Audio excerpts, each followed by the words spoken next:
歡迎大家今日咧出席由民政及青年事務局以及公民教育委員會一齊合辦嘅2026公民教育展覽嘅典禮。公民教育委員會咧喺1986年成立至今咧，已經係40週年。今年係國家第15個5年規劃嘅開局之年啦。委員會咧今年嘅推廣重點咧，都係包括咗對接15規劃綱要。民政局同埋委員會每年7月咧都會喺香港書展咧一齊合辦公民教育展覽嘅，係委員會其中一個我哋嘅年度旗艦活動。今日嘅典禮咧，其實節目係非常之豐富，係包括我哋有舞獅啦、拉丁舞同埋歌唱嘅表演，希望咧大家係細心欣賞嘅。天有路，任海也路，回望此愛未老。願意今生一年，他生再擁抱。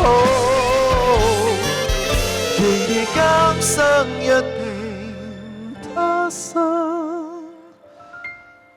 再擁抱。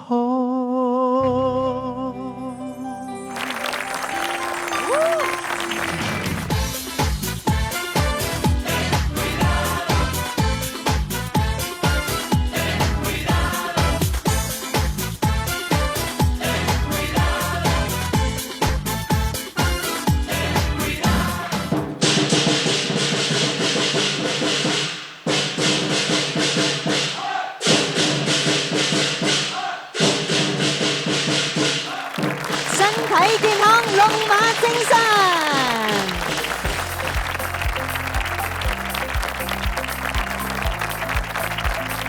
我哋係非常歡迎各位咧嚟到我哋個攤位啦，一齊玩遊戲、參觀同埋拍照嘅。現場咧有好多互動遊戲啦，俾各位一展身手嘅。我哋影相嘅區域咧，亦都係透過一個人工智能嘅方法啦，將各位拍完嘅相咧，係轉化成為有中華歷史風格嘅一個照片，咁希望大家咧玩得開心，亦都可以攞一啲我哋嘅紀念品返去。